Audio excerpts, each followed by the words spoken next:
Every fairy tale teaches us that princesses live in castles made of gold, surrounded by loyal subjects and protected by brave knights in shining armor. We imagine their lives as endless streams of glittering balls, beautiful gowns, and happy endings waiting just around the corner. But what happens when the fairy tale crumbles? What happens when the princess, the very symbol of grace and perfection, breaks down in front of the entire world, and the only person who steps forward to help her is a soldier sworn to protect her, but who has been taught never to speak unless spoken to? This is not a story about royal protocol or ceremonial duties. This is a story about hidden pain, about the loneliness that exists behind palace walls, and about the courage it takes to break the rules when someone's well-being is at stake. It is a story about how one moment of vulnerability can change everything, and how the quietest voices often hold the most important truths. Behind the smiles and the waves, behind the perfectly coordinated outfits and the rehearsed public appearances, there are real people with real struggles. Royalty or not, they feel pain, they experience fear, and they sometimes find themselves trapped in situations they never imagined possible.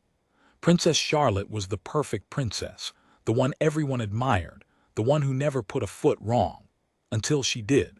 Until the mask slipped and the world saw something it was never meant to see. The royal guard who stepped forward that day was not some knight on a white horse. He was a quiet man, a soldier trained to blend into the background, to be seen and not heard. He had spent years standing motionless, watching everything but reacting to nothing. That day, something inside him snapped. Something about seeing the princess in such distress made him forget every rule, every regulation, and every protocol he had ever been taught. He stepped forward, and in doing so, he stepped into a mystery that would shake the foundations of the royal household. This is that story. This is the story of what happened when a princess broke down and a guard stepped forward. This is the story of the hidden scheme that was uncovered and the unlikely alliance that formed between two people from completely different worlds. It is a story of truth, courage, and the desperate fight to save something precious before it was destroyed forever. The royal carriage moved slowly through the crowded streets of London, its polished black exterior gleaming under the gray autumn sky. Inside, Princess Charlotte sat perfectly straight, her gloved hands folded neatly in her lap, a practiced smile fixed firmly on her face. The crowd outside pressed against the barriers, waving flags and cheering, their faces lit up with excitement at catching a glimpse of royalty. But Charlotte saw none of them. Her eyes were fixed on some invisible point in the distance, her thoughts miles away from the celebration unfolding around her. It had been 3 years since she had married Prince William, 3 years of public appearances, official duties, and endless scrutiny. 3 years of pretending that everything was perfect when, in truth, nothing could have been further from the truth. The palace was a gilded cage, and Charlotte had long since stopped feeling like a princess and started feeling like a prisoner. Every move she made was watched, every word she spoke was analyzed, and every moment of her life was scheduled and controlled. The carriage pulled through the massive iron gates of Buckingham Palace, and Charlotte felt the familiar weight settle onto her shoulders. The crowd's cheers faded into the distance as the gates swung shut behind them, and she took a deep breath, preparing herself for what came next. There would be photographs, more waves, a brief appearance on the balcony, and then the endless round of receptions and dinners that filled every evening of her life. It was exhausting, it was suffocating, and Charlotte was beginning to wonder if she could keep it up much longer. The private secretary, a thin man named Geoffrey, appeared at the carriage door as soon as it stopped. He was always there, always hovering, always reminding her of what she needed to do next. "Your Highness, the photographers are ready. If you could just step out and wave, we can get this over with quickly." Charlotte nodded and allowed herself to be helped out of the carriage. The flash of cameras blinded her as she stepped onto the red carpet, and she smiled on autopilot, raising her hand in the familiar gesture. But something felt different this time. The smile felt harder to maintain, the wave felt heavier, and her legs felt like they might give way at any moment. Geoffrey appeared at her elbow. "This way, Your Highness, the balcony, if you please." The balcony was even worse. Standing there, looking down at the sea of faces, Charlotte felt a wave of dizziness wash over her. The world seemed to tilt, and for a moment she thought she might actually faint. She gripped the railing tightly, her knuckles turning white beneath her gloves, and forced herself to keep smiling. The royal guard stood at attention on either side of the balcony doors, their faces hidden behind their traditional bearskin helmets. One of them, a tall man with sharp blue eyes, watched the princess carefully. He had been on duty for hours, standing rigidly in the same spot, but his eyes never stopped moving. He noticed the way Charlotte's fingers trembled on the railing. He noticed the slight tremor in her shoulders. He noticed the way her smile seemed to be held in place by sheer force of will. The guard's name was Thomas, and he had been with the royal household for 6 years. He had seen a lot in that time, the joy, the sorrow, the quiet moments no one else ever witnessed. He had developed an instinct for reading people, an ability to see beyond the carefully constructed facades they presented to the world. And right now, everything about Princess Charlotte was screaming that she was in trouble. The balcony appearance ended and Charlotte turned to walk back inside. That was when it happened. Her foot caught on the edge of the carpet and she stumbled forward, her hands reaching out to break her fall. For a split second, everything seemed to freeze. The crowd gasped. The photographers' cameras clicked frantically. And then Charlotte did something that shocked everyone. She didn't get up. She didn't brush herself off and smile weakly, pretending everything was fine. Instead, she sat there on the cold stone floor, her carefully arranged hair falling across her face, and she began to cry. Not the elegant, dignified tears of a princess. Not the carefully controlled sobs of someone who had been trained to show emotion only in acceptable doses. These were the deep, gut-wrenching sobs of someone who had reached the very end of their rope and could not hold on any longer. The royal attendants froze. Geoffrey looked at the scene in horror, his mind racing through all the possible consequences of this disaster. The photographers were still taking pictures, capturing every moment of the princess's breakdown. Someone needed to do something, but no one seemed to know what. And then Thomas stepped forward. He moved without thinking, driven by a protective instinct that overrode every rule and regulation he had ever been taught. He knelt down beside the princess, his massive frame blocking her from the camera's view, and he spoke to her in a voice so low that no one else could hear. "Your Highness, it's all right. I'm here, you're safe." Charlotte looked up at him, her eyes red and swollen, her carefully applied makeup now streaked across her face. She looked lost, like a child who had wandered away from home and couldn't find her way back. "I can't do this anymore," she whispered. "I just can't." Thomas made a decision. Without waiting for permission, without checking with anyone, he helped the princess to her feet and guided her back inside the palace. Geoffrey scurried after them, his face a mask of barely controlled panic. "Your Highness, this is highly irregular. The press, the photographs, we need to issue a statement. We need to." "Get out." Thomas's voice was low and dangerous, and Geoffrey fell silent immediately. "Leave us." Geoffrey hesitated for just a moment, then turned and hurried away. Thomas guided Charlotte to a small sitting room off the main corridor and helped her sit down on a velvet couch. He knelt in front of her, his eyes searching her face. "Your Highness, I need you to take a deep breath. Can you do that for me?" Charlotte nodded weakly and tried to obey, but her breath came in ragged gasps. Thomas took her gloved hand in his, squeezing it gently. "I'm going to get you some water. I'll be right back." But as he started to stand, Charlotte grabbed his arm. "Don't leave me, please."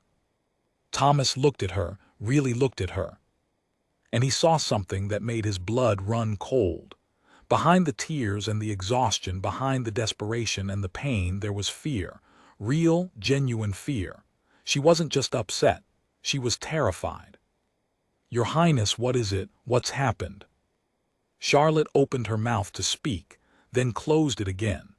She looked around the room nervously, her eyes darting to the corners as if she expected someone to jump out at any moment.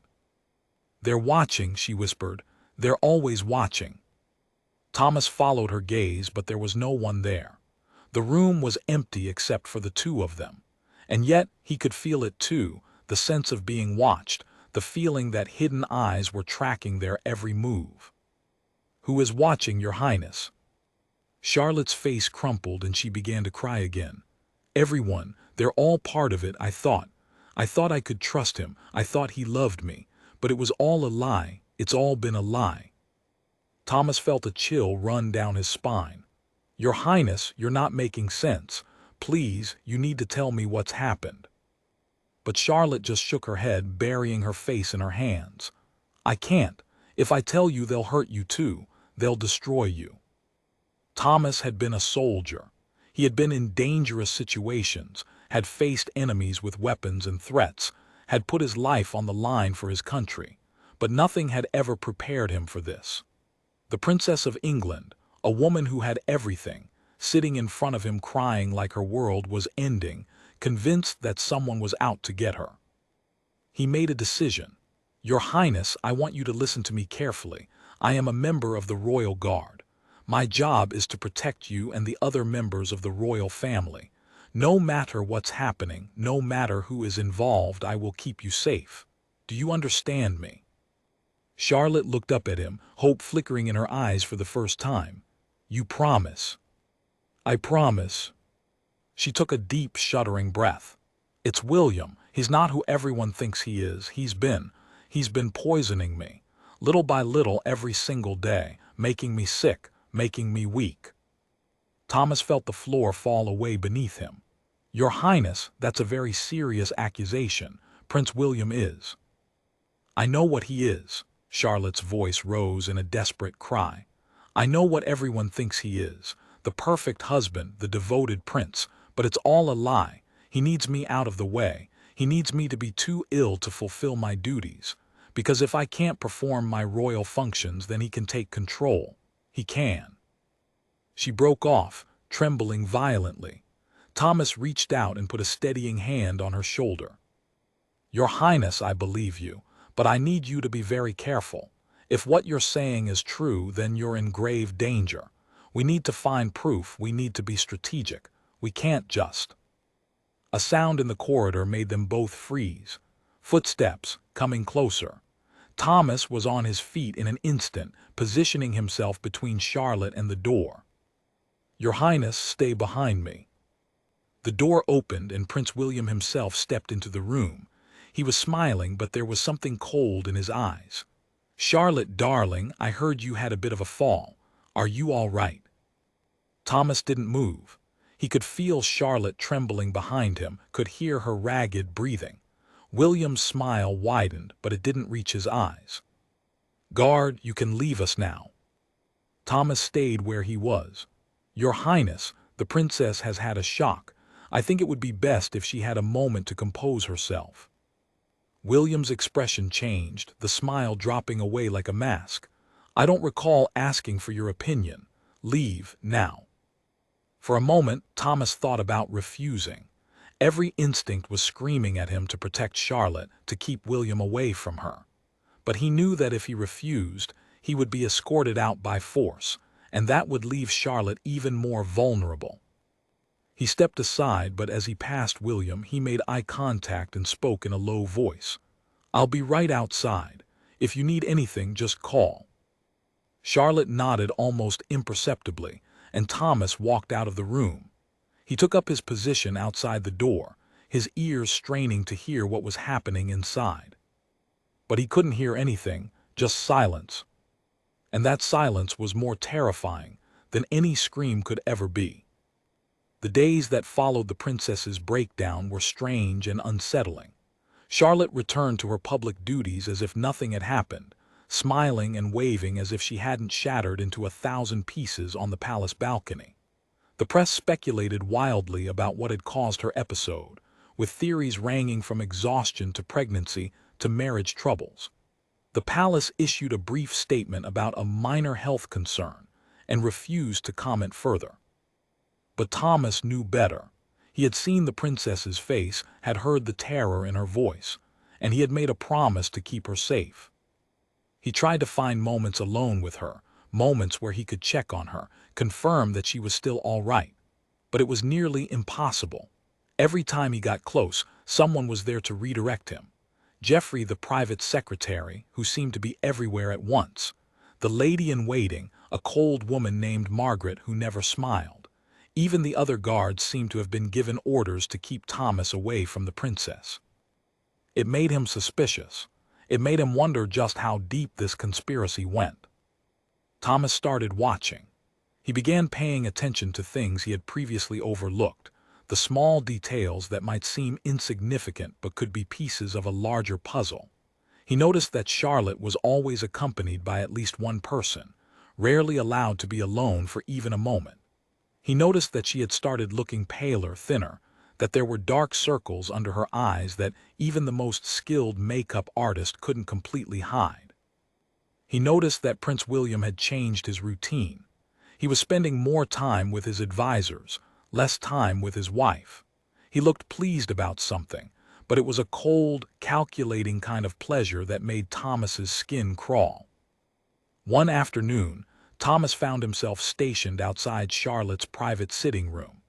It was the first time he had been allowed anywhere near her in days, and he was determined to make the most of it.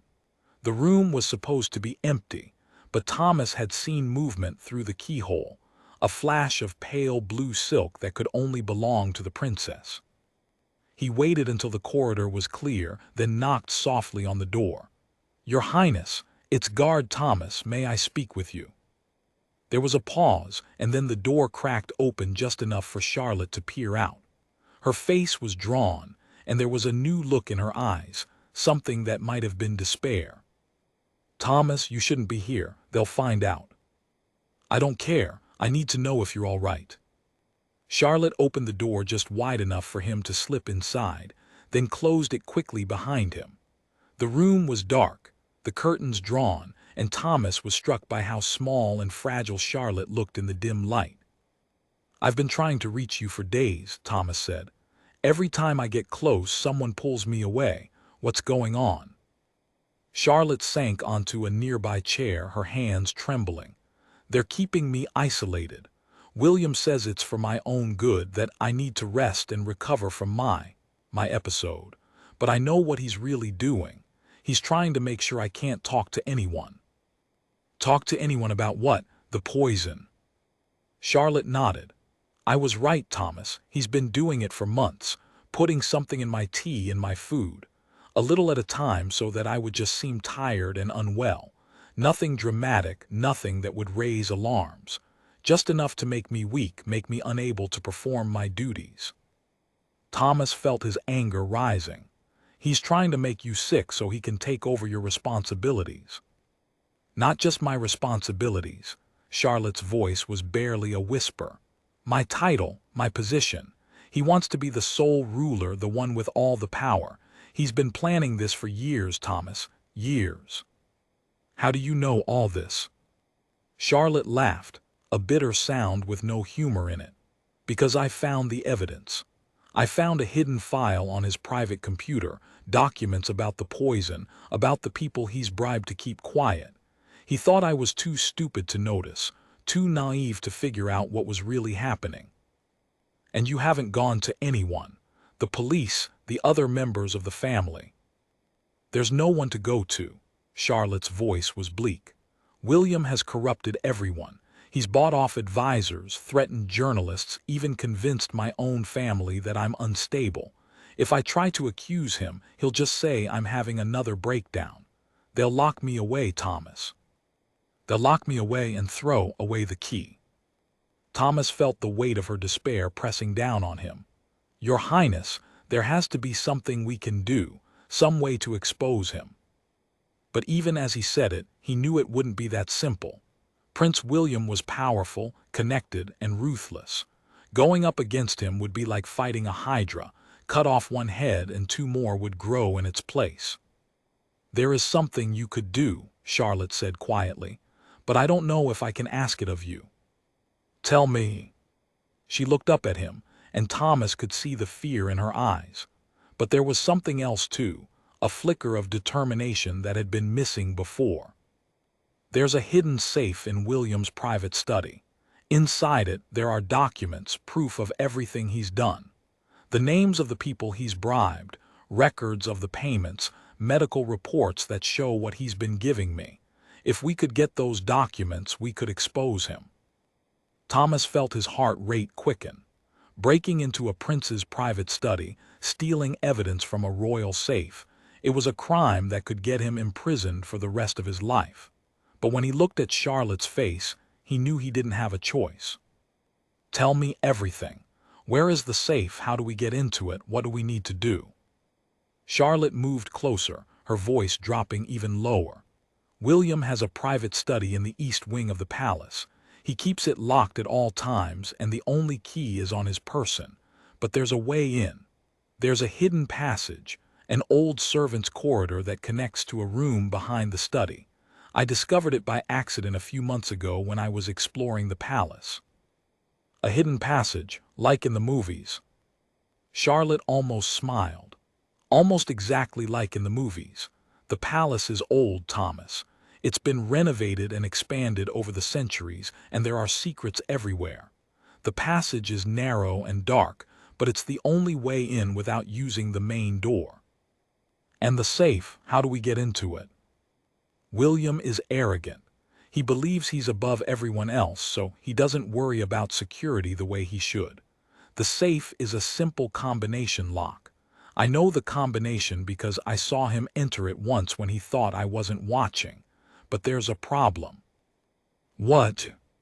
The study is under constant surveillance. There are cameras everywhere, and there's a guard stationed outside the door day and night. Getting in and out without being noticed will be almost impossible.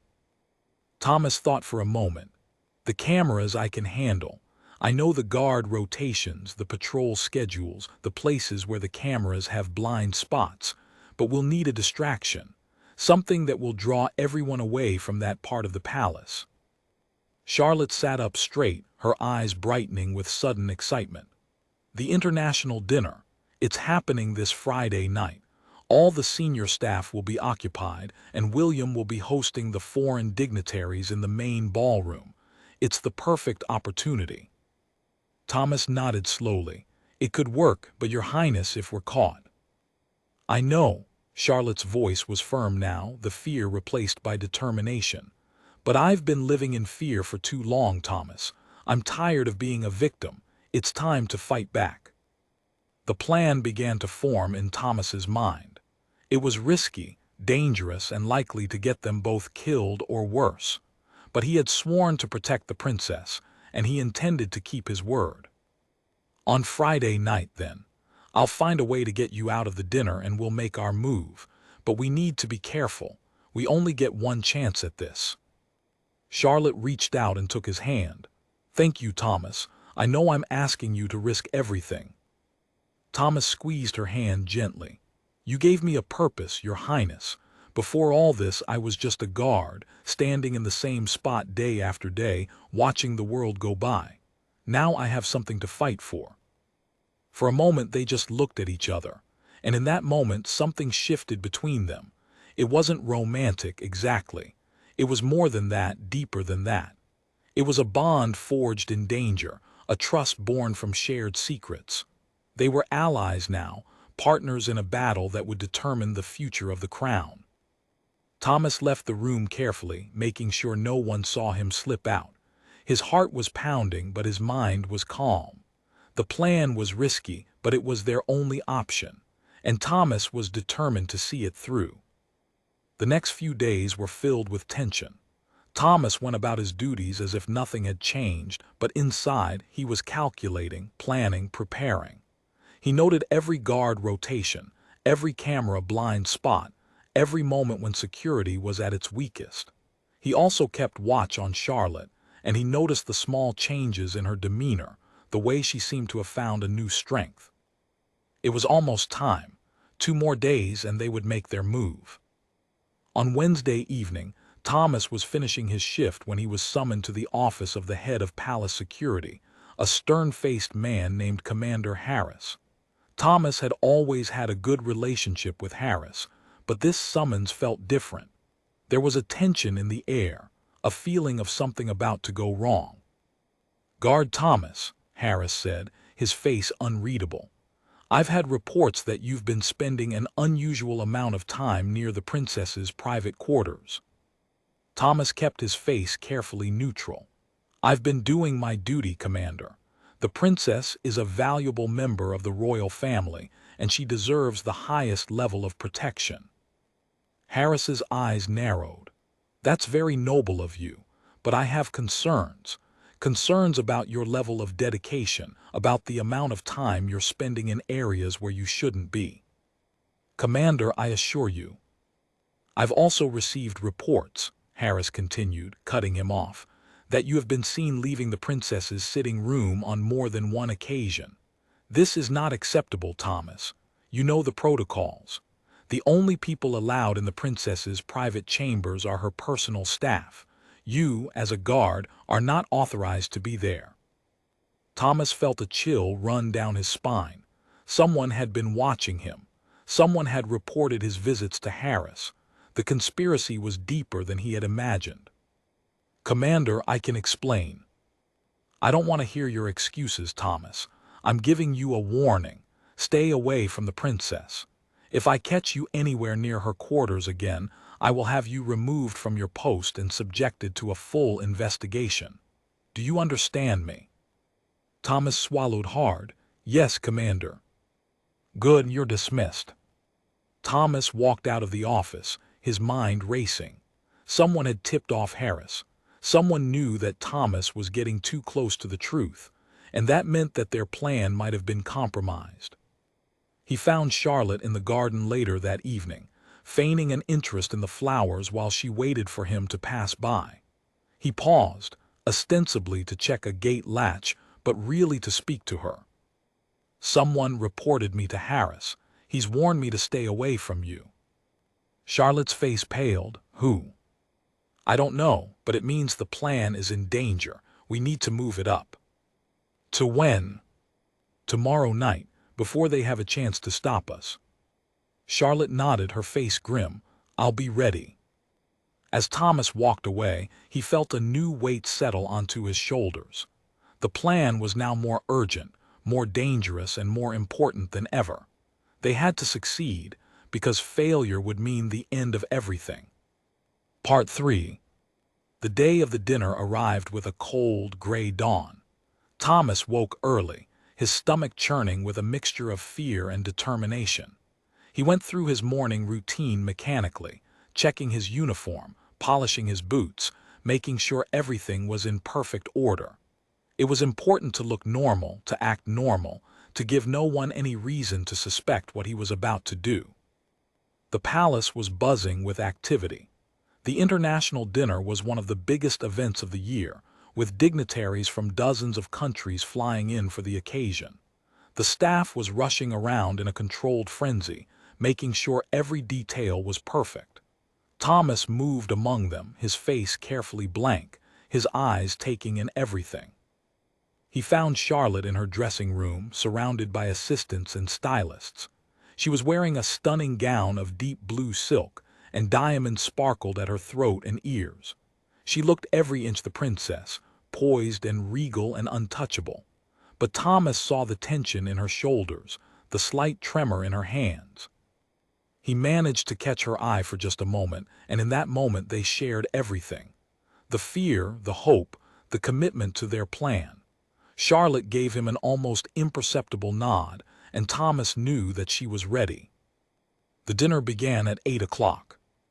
Thomas positioned himself in the corridor that connected the main ballroom to the east wing, watching the flow of people. The security was tight, as always, but the sheer number of guests made it easier to move around without being noticed. Everyone was focused on the foreign dignitaries, on the delicate dance of international diplomacy.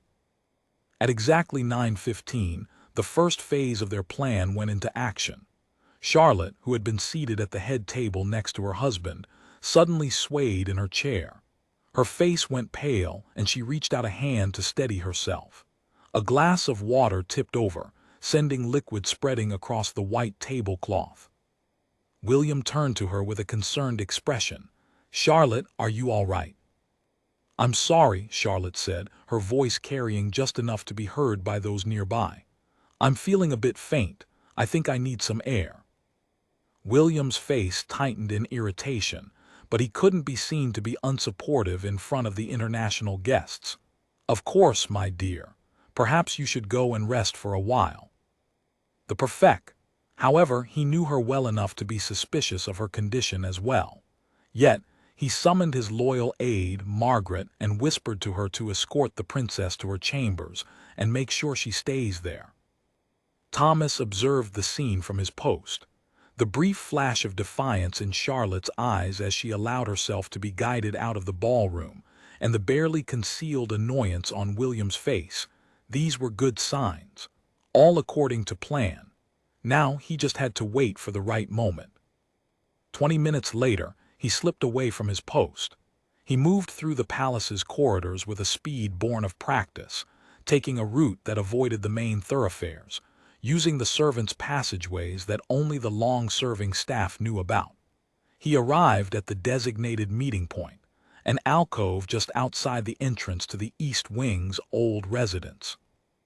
Charlotte was there, having just dismissed her escort, Margaret, with a plea for quiet time to compose herself. She was pale, her hand trembling slightly as she pressed a handkerchief to her lips, but her eyes were sharp, full of determination. "Thomas," she whispered, "are we ready?" "Yes, Your Highness. The passage entrance is through the old library, behind the portrait of Queen Victoria. We need to move quickly." They walked together, keeping to the shadows. The palace, magnificent as it was, held many hidden corners. The old library, long since replaced as the main reading room by a more modern wing, was a dark, dusty place. Bookcases loomed in the shadows, and the air was heavy with the smell of old paper and leather. Thomas found the portrait of Queen Victoria that Charlotte had mentioned. It was set back slightly from the others, and it hid, as promised, a concealed door. It took a moment for him to find the mechanism, a small latch cleverly hidden in the corner of the heavy gilt frame. With a soft click, a section of the bookcase swung inward, revealing a narrow, dark passage. "After you," Thomas said. Charlotte took a breath and stepped inside. Thomas followed, pulling the bookcase closed behind them. The passage was cold and damp, the air stale. They moved in near darkness, with only the weak beam of Thomas's pocket flashlight to guide their way.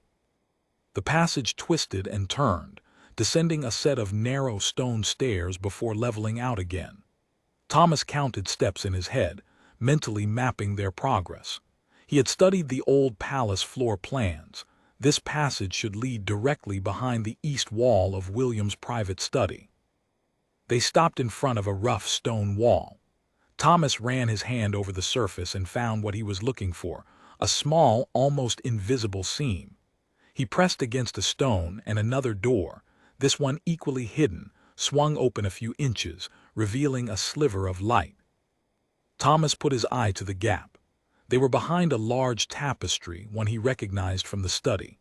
He could see the room beyond, plush and ornate, filled with expensive furniture and the trappings of power. And there, on the far wall, partially hidden behind a painting, was the safe. "The coast is clear," he whispered, "but we need to be quiet and fast."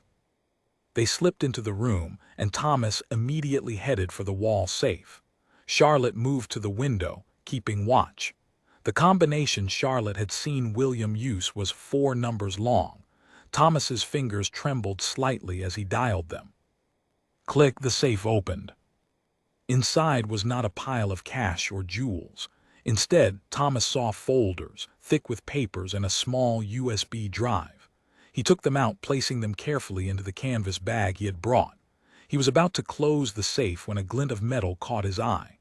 Beneath the folders, tucked away in the very back, was a small vial. Thomas held it up to the dim light. It was filled with a clear, colorless liquid. Thomas, Charlotte whispered urgently, someone's coming. He shoved the vial into his pocket and closed the safe. Before he could even react, the door to the study burst open, and a harsh, familiar voice filled the room. Well, well, what do we have here? It seems my dear wife has decided to go exploring. It was William, and behind him, blocking the door, were two palace guards. Thomas's blood went cold. Charlotte spun to face her husband, her face pale but defiant. William, I can explain. I very much doubt that. William stepped into the room, his face twisted with cold fury. I had a feeling you were up to something, Charlotte. You always did have that look in your eye when you were scheming. And you, he turned his attention to Thomas, his eyes narrowing. You, I have to say, I'm disappointed in. I thought you were a loyal soldier. I am loyal, Your Highness, Thomas said, his voice steady. To the crown, not to you. William laughed, a cold, ugly sound. How noble, and how utterly stupid.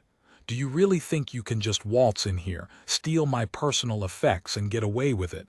This isn't a game. Thomas knew they were in serious trouble. He had one move left, a desperate gambit he'd hoped he wouldn't have to play. He reached into his pocket and instead of the documents pulled out a small, personal phone. He pressed a button, and a voice recording began to play, a snippet of conversation between William and a foreign dignitary, a discussion that involved plans to enrich themselves, to use the crown's power for personal gain. William's face went pale. Where did you get that? I've been watching you too, Your Highness, Thomas said. Ever since Charlotte confided in me, I knew you wouldn't just let us walk out of here. I needed insurance. The guards behind William hesitated, looking at their master. It was a small victory, just a few seconds of their indecision, but it was all Thomas needed. Charlotte, run. Charlotte needed no prompting. She darted towards the hidden passage.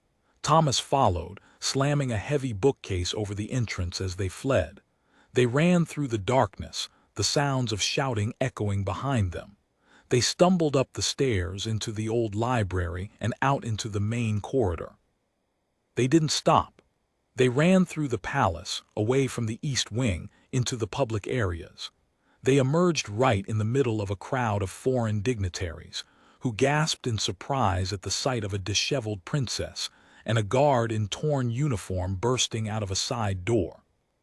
Princess Charlotte, a voice called out, "What is the meaning of this?" It was Commander Harris, the head of palace security. He'd come running, alerted by the commotion. Charlotte stood tall, her face composed despite her ragged state. She knew, in that moment, that she had to take control. She had to make this public, make it undeniable. "Commander Harris," she said, her voice ringing out clear and strong. "I am accusing my husband, Prince William, of high treason against the crown, of plotting to defraud the royal family and the nation, and of attempting to poison me. I have the evidence here in this bag, and I have witnesses." A hush fell over the crowd. The foreign dignitaries, the palace staff, everyone stared in stunned silence. Even Harris looked taken aback. It was a moment that would change everything. William and his men appeared at the end of the corridor, and he looked at the scene in disbelief. His wife, standing in front of the world, accusing him. But he couldn't do anything. Not now. Not in front of this audience. His face contorted with rage and frustration. "You will regret this, Charlotte," he hissed. "You will all regret this."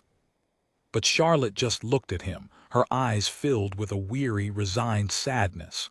"No, William, you will regret what you have done. The truth always comes out in the end." With that, she turned away from him and began to walk towards Harris, the bag of evidence clutched tightly in her hands. Thomas following close behind her. The future of the monarchy hung in the balance. The scheme, the hidden plan, was out in the open, but the battle was far from over. The news spread like wildfire.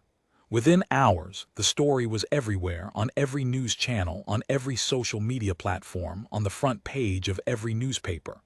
Princess Charlotte had publicly accused her husband of attempted murder, fraud, and treason. The world was in shock. The royal family, once the symbol of stability and tradition, was in chaos. Commander Harris acted swiftly. He knew he had to contain the situation. He ordered a lockdown of the palace, confining all the guests to designated areas, and placed Prince William and his immediate aides under house arrest, pending an investigation. The evidence in the bag Charlotte carried was given to a team of independent investigators, a group chosen for their neutrality and expertise. For Charlotte, the first few days were a whirlwind of interviews and meetings.